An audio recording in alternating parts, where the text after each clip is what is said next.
Madame Pauline n'est pas la femme de Benarchat, et son bouygues de la rue de Chazelle n'a rien à voir avec le château fort du défunt. Mais Charlotte n'a rien à voir avec mes fonds de bouillon. Ça n'a rien à voir. Mais ça n'a rien à voir. Ça n'a absolument rien à voir. Ça n'a rien à voir. Ça n'a rien à voir avec l'intelligence. Le communisme n'a rien à voir là-dedans. Ça n'a rien à voir avec moi. C'est pour le cinéma ou la télé? Du chocolat, la fin du monde, des Oompa Loompa et des vampires, deux films qui à première vue n'ont absolument rien à voir, mais on va quand même en faire des parallèles foireux parce que découvrir des films deux par deux, c'est s'ouvrir à de nouvelles couches de lecture. Bienvenue finalement dans Rien à voir les films, épisode 15, et bonjour Florent. Bonjour à tous, bonjour Thomas. Et Florent, tu es tout seul parce que Benjamin avait des problèmes avec sa voiture d'ailleurs, du coup il n'a pas pu être présent. Et d'ailleurs, toutes les 2 semaines, on parle de deux films qui nous plaisent, on les compare, on les décortique pour trouver des points communs et des points de divergence. Puis on fait des digressions pour parler de tout et n'importe quoi en lien avec le cinéma, en lien avec ces films. Et d'ailleurs, si le podcast vous plaît, vous pouvez le noter, le partager à des amis, à de la famille qui est fan de cinéma. Aux collègues, des collègues, tonton, tata. N'importe qui. Ça, c'est de la famille, tonton, tata. Ah oui, c'est vrai. Et nous suivre sur Instagram, le lien est dans la bio de ce podcast. Et donc Florent, pour aujourd'hui, c'est toi qui as choisi les films dont on va parler. Quels sont-ils et pourquoi les as-tu choisis ? Aujourd'hui, nous allons parler de Charlie à la chocolaterie et de Je suis une légende. Alors Charlie et la chocolaterie, lequel ? Lequel ? Celui de 2005, celui de Tim Burton. Ce n'est pas celui de 71 avec Gene Wilder, c'est celui avec Johnny Depp et Freddie Highmore de Tim Burton. Donc oui. Ainsi que Je suis une légende, Je du suis coup. une légende. C'est pas la version avec Will Smith et le chien dans la ville. C'est la version de 1964 avec Vincent Price. Exactement. Alors effectivement, il y a eu plusieurs films, Charlie et la chocolaterie. C'est une histoire assez universelle. En fait, tout le monde connaît l'histoire globalement de Charlie et la chocolaterie. À l'origine, c'est un roman pour les enfants qui a été écrit par Roald Dahl et qu'on a tous étudié à l'école. C'était un peu le roman préféré de nos parents parce que ça nous apprend à être des bons garçons, à pas trop regarder la télé. Premier contact avec les vicissitudes de la vie et du caractère. Exactement. En fait, c'est un peu un Seven, mais pour les enfants, tu vois, avec les péchés capitaux des enfants. Vrai, tout à fait. Ouais. Et c'est un livre qui a eu plusieurs adaptations au cinéma. La première, ma préférée, celle de 1971, Willy Wonka and the Chocolate Factory, avec du coup Gene Wilder dans le rôle iconique de Willy Wonka. Qui à l'époque était un film qui avait été commandé par une marque de bonbons, et je crois que c'était Hershey ou Hershey's, qui a en conséquence, pour accompagner le film, a fondé une marque Wonka Candy pour accompagner cette. C'était un geste marketing à l'époque. La marque existe encore. Ok. Et du coup, c'est quand même un film qui est devenu ultra culte, et notamment pour ses chansons, puisque c'est une comédie musicale, et avec les chansons des Oompa Loompa. La deuxième adaptation dont on va parler aujourd'hui, du coup, c'est celle de 2005, qui a été faite par Tim Burton, avec Johnny Depp et Helena Bonham Carter, qu'on retrouve dans tous ses films entre lui. autres. Et donc Johnny Depp dans le rôle de Willy Wonka, qui est un film à l'esthétique très marquante, qui est à la fois très colorée et un peu dérangeante, tout comme le jeu d'acteur de Johnny Depp du coup. Ouais, c'est un peu sombre. Ouais. Un peu comme le chocolat finalement, il y a une part de blanc, une part de noir, une part d'obscurité. Très belle métaphore. Et de lumière. Et le chocolat pour ce film, bien sûr, comme pour le précédent, a été fourni, et non, pas par Hershey, mais par Nestlé. Ah ouais. Il y a eu plus de 1850 tablettes de chocolat apparemment qui ont été fournies pour et le tournage du film. Une vraie rivière de chocolat. Oui. C'est un... Comment dire ? Un mélange. Un mélange, une réplique. Alors, l'histoire de cette rivière de chocolat qui apparaît dans le bouquin de Roald Dahl, c'est toute une histoire pour le tournage du premier. En 71, parce que là ils avaient utilisé du vrai cacao, et avec les lumières de studio, au bout de 3 jours de tournage, ça s'était mis à empester apparemment, d'après ce qu'on lit. Et donc là c'était des composés plus stables sur la température. Il y avait, il me semble, à peu près 1 million de litres de faux chocolat coulant qui ont été utilisés. C'est énorme. Et qui ont été gâchés ou on l'a, je pense. Non, mais c'était pas du vrai chocolat, c'était une imitation. Okay. D'ailleurs, c'est très... quand on regarde les deux, la rivière de chocolat est très différente entre les deux parce que dans l'ancien, c'est très liquide, on dirait du chocolat chaud. C'est même un petit peu dégoûtant. Et c'est là pourtant qu'il y a le vrai cacao, donc c'est bien pasté. Alors que là, c'est vraiment c'est onctueux, c'est délicieux à regarder. Je trouve cette rivière de chocolat, quand il plonge dedans, ça fait très pub, tu sais que quand tu vois les crèmes dessert qui rentrent dans le pot, machin. Oui, c'est très réussi, je trouve. Qui sont souvent faux, c'est souvent. Oui, bah c'est toujours. Des trucages. C'est en 3D, c'est du cinéma. Oui. Du coup, dans le film de 2005, on explore un peu plus, contrairement au film de 71, on explore un peu plus le passé de Willy Wonka. Oui. Avec toute son enfance, c'est cette machine qui lui maintient les joues. Enfin, normalement, il n'a pas de passé dans le bouquin original. C'est Tim Burton qui a inventé la figure du père, un petit peu à la Spielberg finalement. Et apparemment, ce serait lié à un souvenir d'enfance également pour Tim Burton qui, quand il était petit, en fait, il a dû porter un dispositif dentaire assez important pendant quelques années. Alors, c'était pas de la dimension de ce qu'on voit dans le film, bien sûr, tout est exagéré, mais il a eu cette volonté pour cette raison. Ok. Et aussi pour que Willy Wonka ne soit pas juste un mec bizarre, mais pour lui donner une raison d'être ce qu'il est. Et du coup, le passé de Willy Wonka, c'est ce qu'on explore dans le troisième film qui a existé, le film Wonka, qui est sorti en 2023 de Paul King, avec Timothée Chalamet dans le rôle de Willy Wonka, qui reprend... alors, c'est un préquel au livre, c'est pas en lien avec les films, mais ça reprend vraiment l'esthétique du film de 71, avec ce costume violet, avec les Oompa Loompa avec la peau orange, et que j'ai beaucoup aimé. Et même l'aspect comédie musicale qui revient dans ce film. C'était rigolo, ouais. Je m'attendais pas à ce que Timothée Chalamet soit performant dans un numéro musical, mais en fait, ça va. Il peut tout jouer. C'est bien. Et alors, il y a aussi eu un film en 2017. Oui, j'en ai entendu parler. Tom et Jerry, ouais. Et dans l'univers de Charlie et la chocolaterie. Alors ça, c'est vraiment bizarre comme projet, parce que c'est vraiment comment dire, c'est tisser une histoire de Tom et Jerry à l'intérieur du film de 71. Ouais. Et c'est avec les mêmes chansons, les mêmes tout. Ça, je l'ai pas encore vu, mais je le garde dans un coin pour une soirée pluvieuse. C'est un truc qu'ils font avec les Toons. Souvent, il y a eu comme un Dr. Jerry, les Mr. Hyde avec Titi et Gominet. Il y a un petit peu ça déjà. Mais là, c'est quand même vachement spécifique. Enfin, est-ce que c'était une adaptation précise ou alors je sais pas du tout. J'ai juste vu que le projet existait. Je me suis pas plus renseigné que ça. C'est une question parce que c'est vraiment pas le sujet du jour. D'après ce que j'ai vu, c'est vrai. Mais ça a l'air de reprendre vraiment. Mais oui, c'est vraiment les personnages qui sont redessinés à la Tom et Jerry. Enfin, les personnages du film. Gene Wilder, le gamin, tout. Et donc, ce film de 2005, qui est le sujet du jour, de quoi ça parle ? Parlons-en.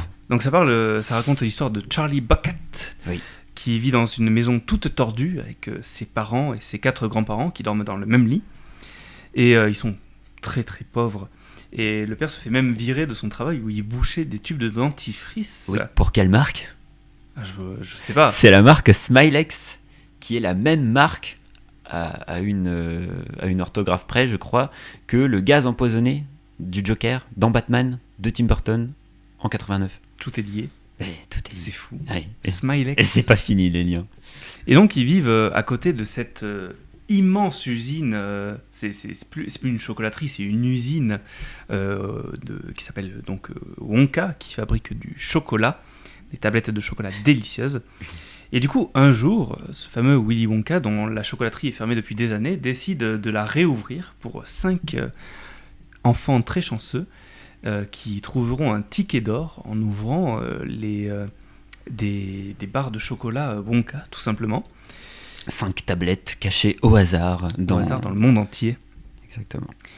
Et donc, l'un de ces enfants va être Charlie, et les 4 autres enfants ont un vice particulier. Donc, Charlie, c'est vraiment l'enfant modèle, il est parfait, il touche à rien, il est pauvre finalement, donc c'est pour ça qu'il est gentil. Mais les pauvres, c'est les gentils, les riches, c'est les méchants. Ils sont corrompus. Et donc, tout à fait, les 4 autres ont un vice particulier. Il y en a une qui mâche trop de chewing-gum, un qui regarde trop la télévision, enfin dans cette adaptation qui joue trop aux jeux vidéo. Oui. Une qui est une peste avec ses parents. Et le dernier il mange trop. Augustus, qui mange beaucoup trop. Et donc, une fois qu'on est rentré dans cette chocolaterie, chacun des enfants va se faire éliminer, à être pris à son piège à cause de son vice, les uns après les autres, sauf Charlie, du coup, qui Le dernier survivant. héritera de cette chocolaterie. C'est pas forcément l'aspect le plus intéressant du film, puisqu'il n'y a pas de suite, de toute façon. Alors, il y a eu une suite au livre. C'est Charlie et l'ascenseur ouais. magique. Le grand ascenseur de verre. Charlie et le grand ascenseur de verre, où Oui. il part dans l'espace Exactement. et il rencontre des extraterrestres. Oui.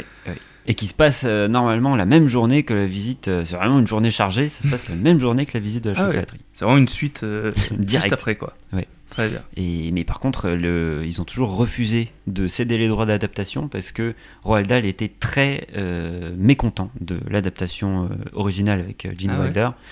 Il est mort avant l'adaptation de Tim Burton, mais son estate, sa famille, ses ayants droit étaient très contents que Tim Burton soit choisi. D'ailleurs, Tim Burton avait eu l'occasion de visiter la fameuse petite cabane dans laquelle Roald Dahl écrivait tous ses bouquins. On l'a vu dans les courts-métrages de Wes Anderson très récemment, voir Roald Dahl écrire. C'était une petite cabane comme ça, très, très étrange, très particulière. Je crois que c'était sa fille qui était très contente de... Elle avait vraiment le sentiment que Tim Burton avait compris l'histoire. Mais bon, enfin... Et du coup, The Last Man on Earth, Je suis une légende, de quoi ça parle ? Oui, tout à fait. Je suis une légende, donc un film de 64, adapté, lui aussi, d'un roman de... on n'est pas un auteur, je pense. Mais si, il est tout en haut dans les étagères, dans les bibliothèques. Donc c'est Richard Matheson qui a écrit Je suis une légende.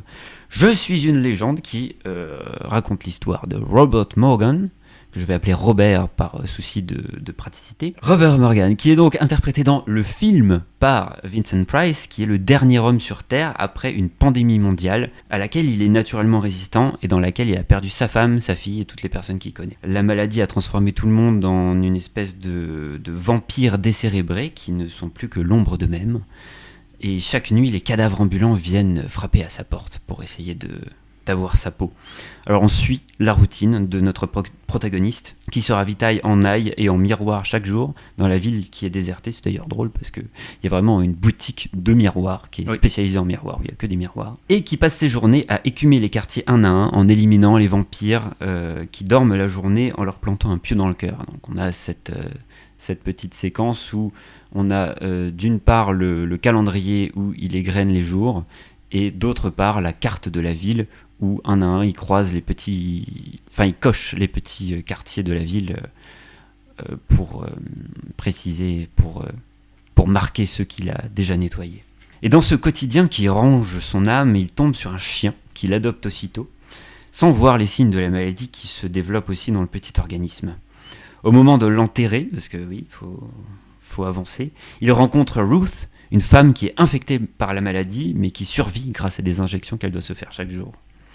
Robert apprend qu'il y a bien d'autres individus comme elle, des vampires qui se soignent, qui peuvent marcher dans la lumière et rester conscients sans céder au vampirisme. Il tente en fait de refonder une société après le cataclysme, dont Robert est en fait le croque-mitaine, le monstre qui vient le jour assassiner les vampires, les citoyens, dans leur sommeil. Robert a juste le temps de comprendre que son sang chargé d'anticorps a le pouvoir de guérir Ruth et tous les autres juste avant que les miliciens de la nouvelle société des vampires n'arrivent pour le tuer.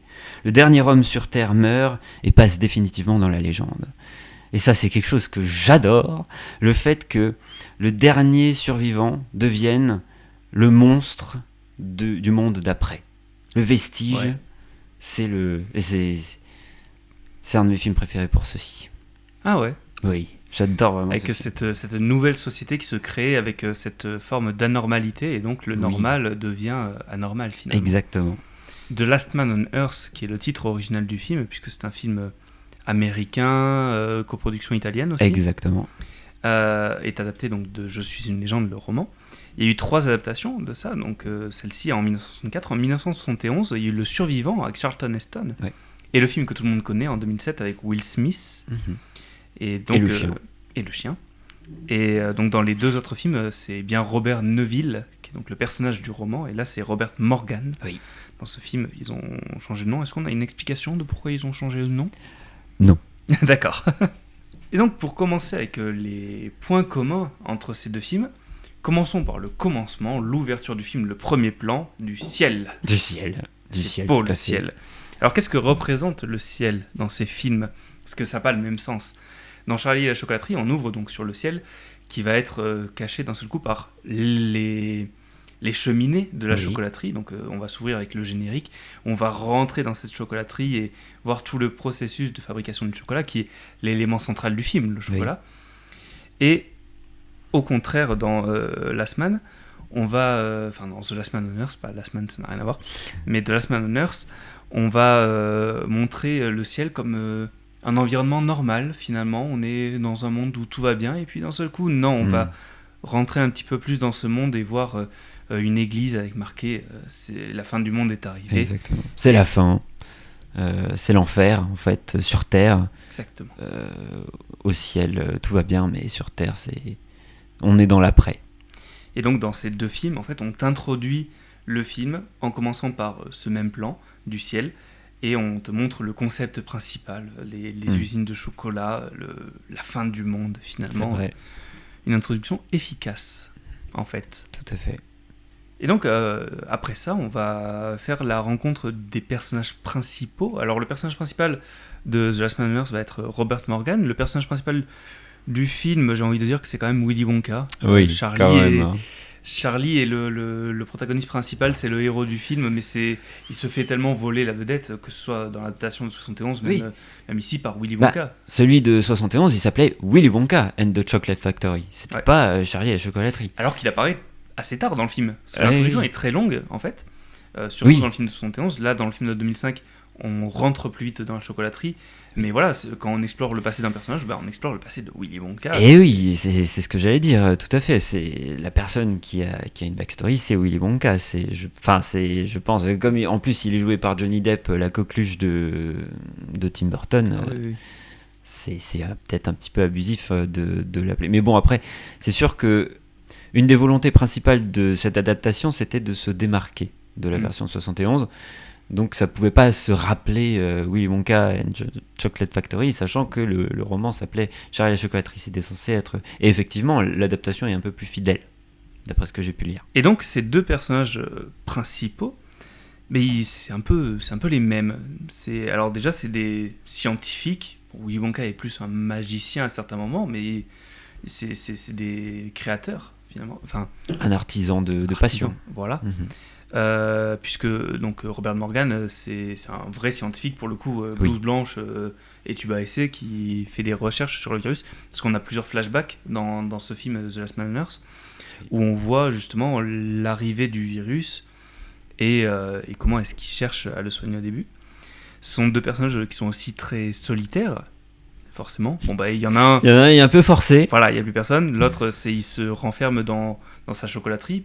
Après, est-ce que Willy Wonka n'est pas forcé lui-même, parce que il est mis à l'écart dès son enfance du fait de sa difformité mécanique, dirons-nous.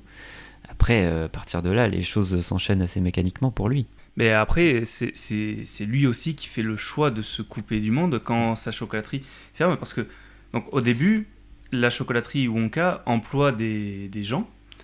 Des personnes. Avant d'avoir des Oompa Loompa qui sont pas vraiment des humains, il emploie des vrais humains. C'est vrai que le statut n'est jamais vraiment élucidé sur... Non, je sais pas s'ils ont un code du travail. Alors là... et donc, au bout d'un moment, il va se faire voler la recette de son chocolat par des gens malvenus, et il va se braquer complètement et s'enfermer dans sa chocolaterie sans donner de nouvelles. Donc ils sont scientifiques, solitaires, et ils sont aussi très minutieux et méthodiques. Oui. Alors, méthodique dans l'élimination des enfants, certes. Clairement un modus operandi. Mais voilà, les deux ont un mode opératoire assez clair. Ils sont assez clairs sur leurs intentions. Quand tu disais dans la présentation du film, il quadrille la ville, voilà, il sait exactement quel jour il est, qu'est-ce qu'il doit faire. Il y a même un jour où il se perd, il s'endort dans l'église, et donc il doit improviser, rentrer chez lui. Ouais.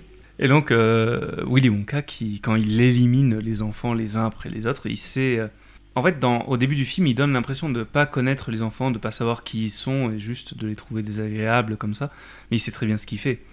Je pense qu'on peut parler de meurtre par chocolaterie. Exactement.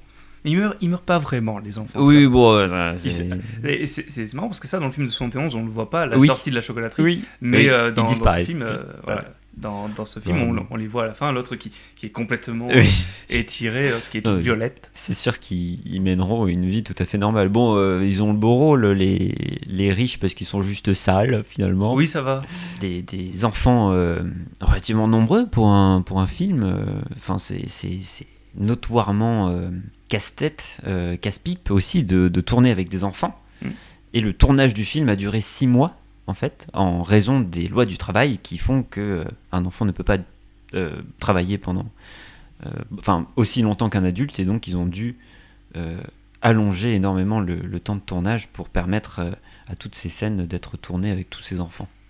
Code du travail qui n'est pas le même que le code de l'éducation nationale, puisque les enfants travaillent beaucoup plus longtemps que leurs parents, Ouais. si on ne compte même pas les devoirs à la maison. Mais bon, ça, c'est une autre c'est un discussion, tout autre c'est débat. une digression. Mais contrairement à d'autres films qui ont pu parsemer la filmographie de Tim Burton plus tard, comme Sweeney Todd ou surtout Alice au Pays des Merveilles, ils ont gardé les effets numériques à un minimum, c'est-à-dire qu'il y a énormément de sets, de plateaux qui sont construits, qui sont vraiment construits, ce qui se fait de plus en plus rare finalement aujourd'hui, surtout pour des... Notamment la rivière en chocolat. Oui, exactement. D'ailleurs, il y a l'entrée dans la chocolaterie, donc les grilles et tout ça, c'était en fait le même lot, le même soundstage extérieur que certaines scènes de Batman en 89. C'est la même esthétique, un peu gothique. Aussi, mais c'est aussi la même superficie. C'est surtout ça qui était important. Et pour aider donc à l'immersion maximale des enfants, ils ont construit un maximum. Ils ont également des trucages qui ont été pour la plupart réalisés en réel. Peut-être pas pour les enfants, mais pour la crédibilité de l'image, ils ont entraîné de vrais écureuils pour la scène des écureuils. Ça, c'est fou. Sur les plans larges, c'est augmenté par de l'animatronique, des effets numériques, mais tous les gros plans, ce sont de vrais écureuils qui ont été dressés pour l'occasion, et apparemment c'était un joyeux bordel. Justement, c'est un truc qu'ils n'avaient pas pu faire dans le film de 71, parce que dans le film de 71, c'est des oies qui sont présentes dans le film. Du coup, je trouve qu'on perd d'ailleurs un petit peu en subtilité, avec c'est des oies qui pondent des œufs d'or, qui arrivent sur une balance, et si l'œuf est bon, il part dans la chocolaterie, s'il est mauvais, il tombe. Ouais. Et quand la petite se pose sur la balance, ça marque bad. Et ploum, elle tombe comme ça. Très premier degré. Alors que là, j'aime bien parce que genre c'est it's a bad nut, c'est une mauvaise noix, c'est une noix pourrie. Je crois que celle-ci est pourrie. Oui, j'aime beaucoup ça. On parlait d'autres films de Tim Burton. Oui. Et Tim Burton, c'est quelqu'un qui, avec cet épisode, nous permet de boucler des boucles. Parce que, alors, la première, on va parler de Christopher Lloyd. Christopher Lloyd qui joue donc le comte Dooku dans Star Wars, qui joue Saruman dans Le Seigneur des Anneaux et qui joue le père de Willy Wonka dans ce film, qui a joué énormément de rôles au cinéma. Et un de ses plus iconiques, ça reste Dracula. Dans les films de la Hammer. Et donc Dracula qui est le père de tous les vampires qu'on retrouve dans The Last Man on Earth. Et une autre boucle qu'on peut boucler, je te laisse en parler parce que c'est un peu ton sujet finalement, avec Vincent Price. Vincent Price qui joue notamment le père de Édouard de Main d'Argent dans Édouard de Main d'Argent en 90, qui est un de ses derniers rôles d'ailleurs, et film dans lequel il finit par mourir d'une sorte de crise cardiaque, il me semble. Mais aussi chez Tim Burton toujours, qui a joué dans Vincent, qui est un court-métrage d'animation qui préfigure un petit peu Les Noces funèbres et L'étrange Noël de Monsieur Jack, et qui est narré par Vincent Price lui-même, qui est tout en vert. C'est un court-métrage qu'il a réalisé avant son premier Pee-wee's Big Adventure, il me semble. Vincent Price, c'est une des têtes des séries B d'horreur et d'épouvante des années 60-70, il me semble, plutôt 50-60, parce qu'il a joué dans beaucoup de films de Roger Corman, qui est donc Le Masque de la Mort Rouge, le Corbeau, beaucoup d'adaptations de Edgar Allan Poe. Et donc ces rôles dans les séries B, ça a forgé sa notoriété. Et oui. Et donc je pense qu'il y avait quelqu'un que on connaît un petit peu, qui était assez fan de lui et qu'il a peut-être intégré dans son clip Thriller. Ah oui, il y a également, tout à fait, les passions se rejoignent. Michael Jackson, donc, pour la chanson, pas pour le clip, il n'est pas apparu dans le clip. C'est juste dans la chanson, c'est une voix, c'est le rire démoniaque tout à la fin. Et un petit peu avant ça, c'est le rap, la section en vers, sur les zombies qui sortent de terre. Voilà, c'est la voix caverneuse, vraiment profonde et très reconnaissable de Vincent Price en 82, donc vers la fin de sa carrière quand même, dans sa période... où il est déjà bien connu, où c'est déjà un vieil acteur qui ne joue plus trop. Donc si on revient sur les films, on a une narration, on en a déjà parlé, qui se fait avec beaucoup de flashbacks. Donc dans Charlie et la chocolaterie, à chaque fois que Charlie va poser une question un peu touchy à Willy Wonka, il va se figer d'un seul coup. Et pouf, c'est le flashback. Comme ça, d'ailleurs, il y a une vanne sur ça dans le film. Oui. Sur le fait qu'il a un blocage d'un seul coup. Excusez-moi, j'avais un flashback. On va explorer son passé, tout ça, avec cette maison qui disparaît de cette barre d'immeuble. Ouais. Dans The Last Man on Earth, dans Je suis une légende, ça va être le premier flashback, ça va être quand il va regarder des vieux films de famille d'un anniversaire avec sa fille, notamment. Donc on a tout ce rapport à l'enfance qui va être développé, en fait, dans les deux films. Et notamment, après, ça va permettre de voir l'arrivée du virus, et notamment le sort qu'il réserve aux gens infectés par ce virus, qui sont balancés dans une fosse commune à laquelle on met le feu. Oui, et avant ça, ils deviennent aveugles. Ah oui. Un peu le même sort que celui qui attend, par exemple, un cheval à qui on donnerait trop de sucre, par exemple. Ouais. Ou trop de chocolat. Pour faire l'analogie par rapport pour ceci, oui. Pour faire des liens. Oui. On aime bien faire les liens, les rapports.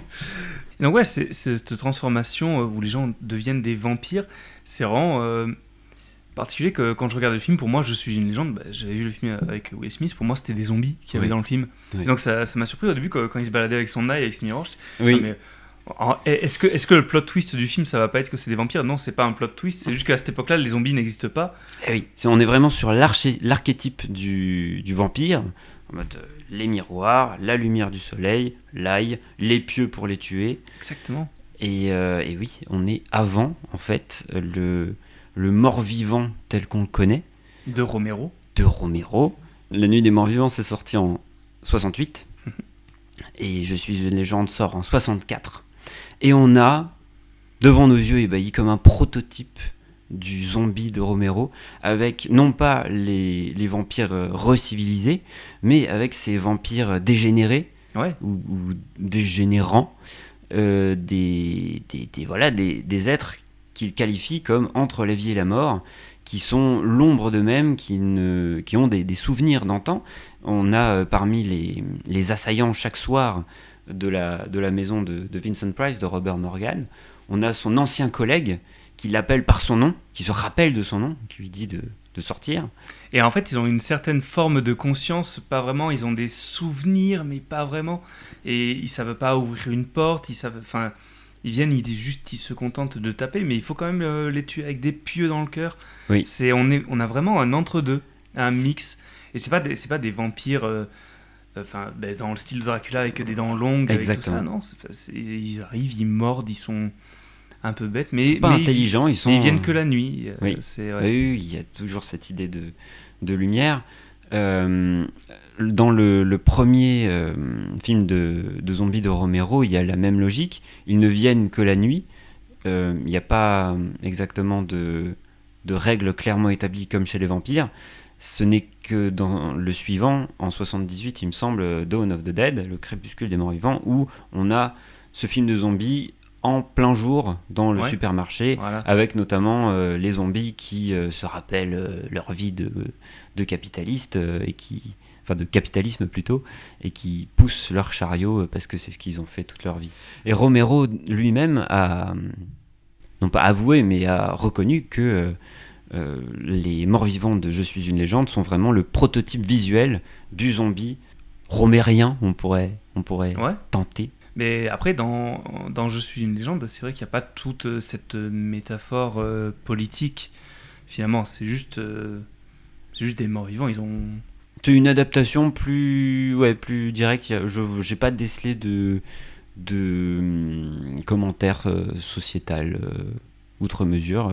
Contrairement à dans Charlie et la chocolaterie, où on peut très clairement le voir, ne serait-ce que dans cette idée de pouvoir gagner une exclusivité avec un ticket d'or qui va d'un seul coup pousser à la consommation. Exactement. On a un merveilleux montage, je trouve, à travers les différents pays, à New York, à Marrakech, machin, partout on achète du Wonka. C'est un super geste marketing finalement de la part bien sûr. de Willy Wonka. Et ils en vendent même le père qui est très très riche, il en achète des palettes entières, même des bateaux entiers pour les faire dépioter par ces ouvrières qui normalement dépiotent des cacahuètes, et là elles se mettent à dépioter des tablettes de chocolat. Et la recherche va donc tout ce chocolat. Et oui, c'est à la poubelle, bien sûr. Et c'était encore plus exagéré à un moment donné dans le film de 71, puisque Charlie va à l'école dans ce film de 71. J'adore ce moment avant qu'il rentre. Ouais. Je te laisse raconter. Non, mais après, c'est dans la salle de classe où on se moque de lui, justement, parce qu'il n'a ouvert que 2 tablettes de chocolat. Oui. Et où il travaille sur les pourcentages. Et tu n'as ouvert que 2 tablettes de chocolat, alors que toi, tu en as ouvert 100, toi, tu en as ouvert 150. Oui. Tu maximises tes chances d'en trouver, mais avec 2. Mais ce que j'adore, c'est que le monde se met vraiment à tourner autour, genre uniquement, c'est le sujet central de la société. Ça devient le sujet en cours. Il y a ces petites scénettes que j'adore sur du genre. Il y a une prise d'otage. Il me semble à un moment qui doit se résoudre. Enfin, la rançon, c'est la boîte de chocolat Wonka que la femme détient. Son mari a été capturé. Il faut leur donner une boîte de chocolat Wonka. Et puis elle est en mode, elle hésite. Oui, le choix est difficile. Et plus tard, il y a une vente aux enchères avec la où la boîte. reine d'Angleterre mise elle-même. Pour moi, c'est presque un moment de pré-apocalypse. C'est le moment de bascule. C'est ça. Voilà, il n'y a plus qu'une seule chose. Et je me dis peut-être qu'il y a autre chose que du chocolat dans ces tablettes pour que tout le monde soit si obsédé, soit si addict à l'envie de pénétrer dans cette chocolaterie. Et du coup, ceux qui réussissent à trouver le chocolat, alors il y en a 2, c'est un petit peu par chance, donc ça va être Charlie et celle qui mâche du chewing-gum. Et celui qui joue aux jeux vidéo, c'est parce qu'il a tout calculé, il a trouvé, alors que lui, il s'en fout complètement du chocolat, il aime pas ça. Juste pour le challenge. L'autre, c'est juste parce qu'il en bouffe tellement que forcément, au bout d'un moment, il va tomber dessus. Forcément. Et là, c'est parce qu'ils ont maximisé leur chance en achetant des millions de tablettes de chocolat. Il faut consommer du chocolat Wonka. C'est ça la morale du film en fait. Après, pour revenir à Je suis une légende, le virus il est venu d'Europe. En fait, eux ils sont aux États-Unis dans le film, et c'est un virus qui vient d'Europe. Est-ce qu'on peut pas aussi y voir une forme de critique de la mondialisation, de l'interconnexion ? Le fait que d'ouvrir tant de nouvelles voies de transport ouvre également la voie à ce que d'autres parasites voyage avec nous, voire une certaine forme plutôt de colonisation, puisque c'est venu d'Europe vers les Amériques. Donc effectivement une forme de colonisation de ce virus qui va remplacer la forme de normalité par un monde d'après, ce vampirisme, effectivement. Mais dans les 2 films, la mort quand elle intervient n'est pas définitive. Bon, évidemment les enfants de Charlie et la chocolaterie ne meurent pas vraiment, heureusement, même s'ils sont déformés, traumatisés à vie, certes, mais ils ne sont pas morts. Et les vampires, donc, ce sont des gens qui sont déjà morts de ce virus, mais pas vraiment, puisqu'ils reviennent à la vie. Et sauf pour ceux que Robert Morgan va tuer. Alors que non, c'est juste des humains qui reprennent vie. Oui. Mais ça doit être terrible de se rendre compte que les personnes que tu assassines en pensant que ce sont des sortes de vestiges humains étaient en fait conscients, ils étaient juste endormis. Et il y a un montage assez rigolo parce que on le voit nettoyer un quartier et on sent vraiment que quand il tape, il y a vraiment rien derrière sa main. Enfin, il y a ces plans sur lui où tag et puis le pieu il part dans l'air en fait. Bizarrement, ils n'ont pas tué des vrais vampires sur le tournage. C'est fou. Par contre, sur le réalisme, au début du film, quand il y a 2 corps qui sont devant chez lui, il les prend et il les met dans sa voiture pour aller les brûler, les incinérer. il me semble que c'est ceux qui sont soit morts de faim, soit ont été brûlés par la lumière du jour, qui ne se sont pas cachés à temps. Et ben ces corps-là, c'était des vrais. C'était des vrais acteurs Oui, c'était pas des vrais corps, c'était pas des vrais cadavres, non, c'était des vrais acteurs. C'est des acteurs qui respiraient, mais je veux dire, ce n'étaient pas des mannequins. Bon, par contre, bien sûr, quand ils balancent les corps dans la fosse qui est perpétuellement en feu, là, ce sont des mannequins. Des acteurs qui étaient issus de l'équipe technique qui était mi-américaine, mi-italienne. C'est une coproduction américano-italienne. Vincent Price, c'est le seul acteur anglophone, et tous les autres acteurs ont été redoublés ensuite. C'était des Italiens qui jouaient comme ils pouvaient en anglais, qui ont été redoublés ensuite pour que ce soit plus compréhensible. Ça donne quelques curiosités dans le jeu, mais voilà, ça coûtait moins cher de cette manière. Les Oompa Loompa, oui, qui sont joués donc par Deep Roy, oui. Un acteur d'origine indienne qui a interprété tous les Oompa Loompa. Dans l'original, c'est différents acteurs de petite taille. Ici, il est rétréci digitalement. Enfin, c'est un mix toujours d'effets pratiques avec des décors plus grands que nature et des incrustations numériques.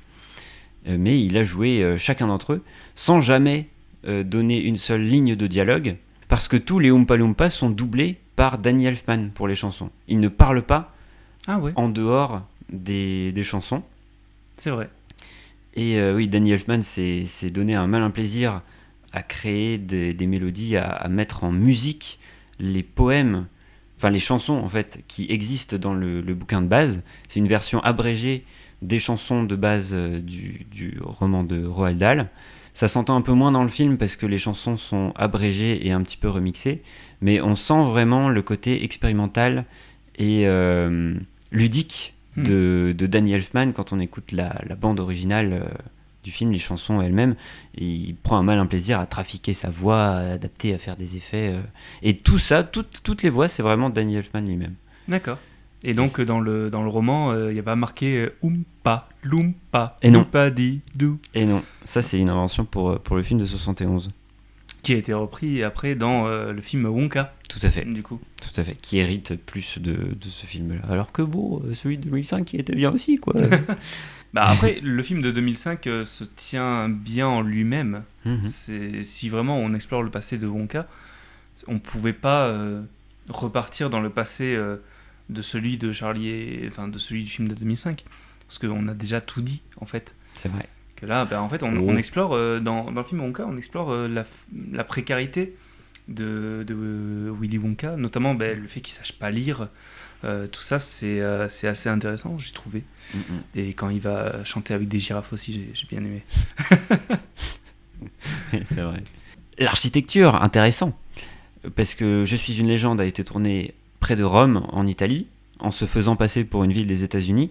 Et on peut sentir un petit peu cette étrangeté. Enfin, ça participe en fait à l'atmosphère du film. Il y a quelque chose de not quite right. C'est quelque chose qui a un peu de travers par rapport à ce que le public américain pouvait s'attendre à l'époque. Et de la même façon, la ville de Charlie et la chocolaterie, c'est un amalgame entre l'architecture du Royaume-Uni, des quartiers résidentiels, avec les acteurs qui, dans la famille de Charlie, ont un accent britannique, mais qui pourtant s'habillent avec des vêtements plutôt typés américains. Et même dans la ville, il y a du mobilier urbain qui est typiquement américain. Ça va être les boîtes postales, les bouches à incendie. Oui. Et il y a notamment le billet que trouve Charlie Bucket par terre pour acheter le fameux, la tablette qui va contenir le ticket d'or.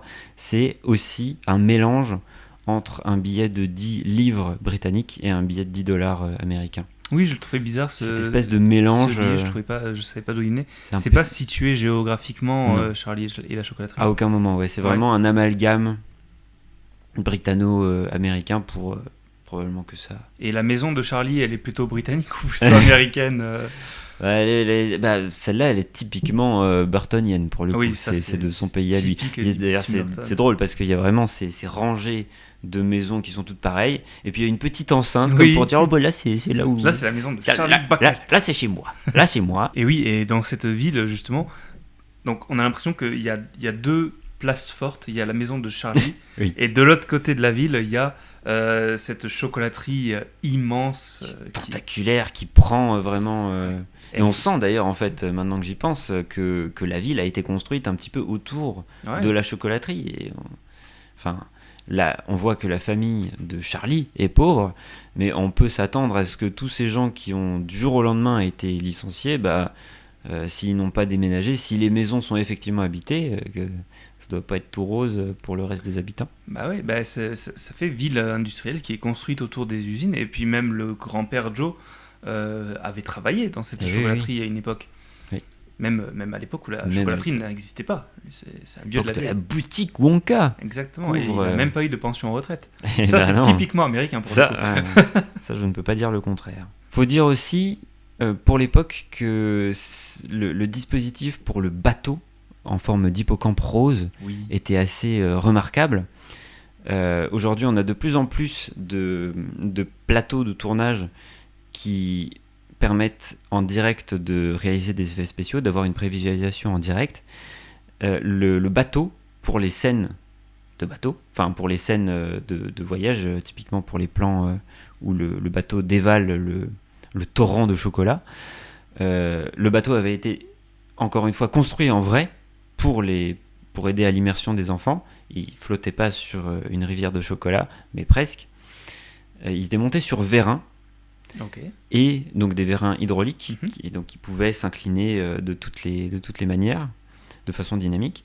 Et au pied du bateau, il y avait en fait un modèle réduit qui était monté sur capteur, qui fait que le technicien qui était en charge de cet effet spécial, de Il cet pouvait effet le mag, manipuler. il pouvait en direct incliner le bateau, et c'était reproduit en vrai par le système hydraulique, pour donner presque une personnalité à ce bateau. Plutôt que d'avoir un mouvement préprogrammé, on pouvait jouer des surprises, par exemple, Et aux avoir acteurs. des vraies réactions Voilà, plus exactement. sincères. Dans ce bateau, d'ailleurs, où si les enfants n'avaient pas été éliminés au fur et à mesure, ils rentraient pas tous sur le bateau. Exactement, ouais. Effectivement, tu sens que... Mais même l'ascenseur dans lequel ils montent, personne ne peut. n'est pas prévu. Voilà, c'est... La scène du bateau dans celui de 71 qui est proprement psychédélique, Oui. qui est terrifiante en fait. J'étais surpris, j'étais en mode, Oui, wow, mais on est c'est- toujours dans un qu'est-ce film que pour c'est enfants que là. Oui, c'est ça. Tout d'un coup, t'as des insectes qui grouillent comme ça. Euh, Gene Wilder qui crie à tue-tête comme un fou. Gene Wilder qui d'ailleurs n'était pas très content du projet du film de 2005. Il désapprouvait complètement ce truc. Il pensait qu'il fallait pas y toucher. Mais bon, on pouvait s'y attendre. D'ailleurs, c'est pour toi, c'est laquelle la meilleure performance en Willy Wonka entre les deux, entre les trois même, on pourrait comparer Timothée Chalamet. Même si je trouve que Timothée Chalamet a moins insufflé quelque chose, c'est peut-être par la réalisation, ça c'est pas forcément un choix de l'acteur. Je me réserve sur Timothée Chalamet en me disant que bon, je l'ai vu qu'une fois au cinéma, j'ai pas encore laissé assez de temps, je pense, pour vraiment me faire un avis. Et je n'ai pas vraiment d'avis pour les deux autres parce que c'est tellement singulier. Enfin, moi, je suis fan des deux. Le Charlie et la chocolaterie 2005, c'est vraiment un film d'enfance. Je peux pas aller contre. C'est presque c'est un film de chevet presque depuis que j'ai 12 ans. Ça remonte il y a si longtemps. Non, mais non. Attends, 9 ans. Je sais pas. Depuis que j'ai 9 ans. Bref, on s'en fout. Et celui de 71, je l'ai découvert beaucoup plus tard. J'ai commencé à le regarder il y a quelques années seulement.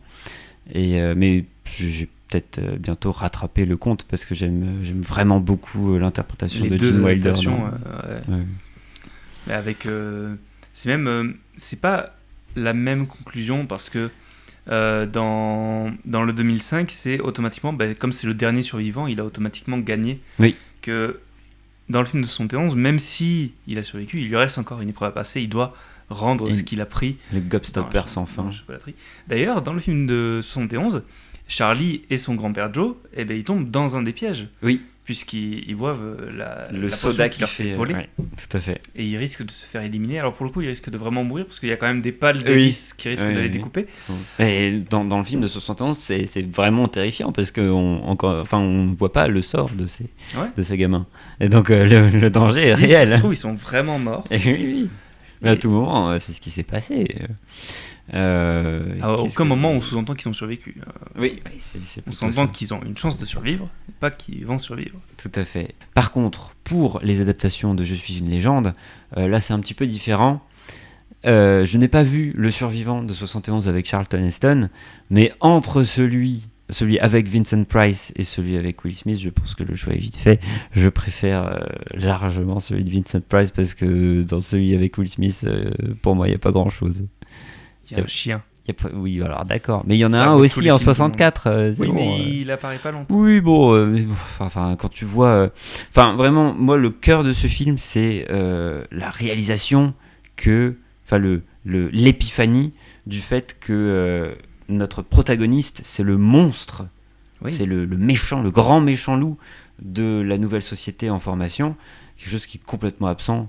C'est un vrai retournement de situation. Voilà, c'est génial pour le roman d'origine aussi, et c'est quelque chose qui est complètement absent du nouveau, parce que les vampires ont complètement été dépossédés de toutes leurs caractéristiques. En fait, c'est juste des zombies. C'est le film de 2007, ça fait très très longtemps que je l'ai pas vu, mais pour moi c'était vraiment un film de on C'est vraiment Will Smith, il est là, il survit, et puis à la fin ça part vraiment en gros film d'action surtout. On perd de cette aura, on gagne en spectacle et on perd en aura. Mais le chien est très mignon. Le chien est très mignon. D'accord. Après, c'est aussi que dans le film de 2007, on commence directement par le début de l'apocalypse, mais en plus, Will Smith, il se retrouve abandonné tout seul. Il avait la possibilité de s'en sortir et c'est ça. Il est resté derrière, il me semble. Ouais. Un truc comme ça. Bon, ça fait très longtemps, mais je sais plus. C'est pas la même histoire, c'est une adaptation qui reste très loin. Une adaptation. Voilà, c'est davantage inspiré. Voilà, on a pris le titre parce que ça sonnait bien. Et le nom du personnage principal, et puis qui est aussi un scientifique. Et donc pour conclure, on avait ces deux films avec des personnages principaux qui se ressemblent, avec une manière d'ouvrir le film, de présenter les enjeux qui s'ouvrent de la même manière. On a des décors qui sont importants, qui sont inspirés, mélangés. On a beaucoup de choses. On a un rapport à la nourriture, à la mort, à beaucoup de choses pour ces films qui, à la base, n'avaient vraiment rien à voir. Et à la solitude aussi. À la solitude. C'est un élément très important pour les deux personnages principaux du film. Ouais.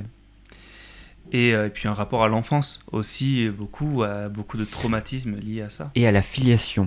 Plutôt. À la filiation. Parce que ce que cherche Willy Wonka, c'est un vrai. successeur. On s'intéresse pas trop à l'enfance de Robert, mais par contre, c'est une question d'héritage surtout. Oui. De qu'est-ce qui va rester après ce personnage principal. Exactement, c'est l'homme qui hérite le monde. Merci de nous avoir écoutés pour ce 15e épisode de Rien à voir les films. On espère que ça vous a plu. Pour la prochaine fois, c'est Benjamin qui devait choisir les films. Mais il n'est pas là. Il n'est pas là, mais il a tout de même choisi The Thing de John Carpenter et Les 8 salopards de Quentin Tarantino. Sacré programme. Sacré programme. Qui sont deux films qui se ressemblent beaucoup et qui à la fois n'ont rien à voir. Tout à fait. Je sais pas comment on va tourner ça, mais on trouvera. Je pense que ça rentre dans le thème de l'émission. Je pense. Benjamin nous régale, même s'il n'est pas là. Et en attendant, si ce soir vous n'avez rien à voir, vous pouvez retrouver Charlie et la chocolaterie sur Netflix et The Last Man on Earth ou Je suis une légende sur Plex. Et bien évidemment, les deux films sont disponibles en Blu-ray et en DVD. Merci de votre fidélité, on se retrouve très vite pour un prochain épisode. Ciao, bye. Bonne soirée, à bientôt. Excusez, j'avais un flashback. Ces flashbacks se produisent souvent de plus en plus.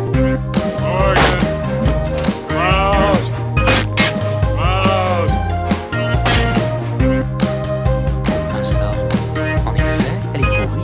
Où est-ce qu'ils l'ont mis? Mettez-moi pourri dans le conduit à ordures. This'll prove it to you. Ruth, there's no change. I've double-checked. Ruth! Ruth! Robert!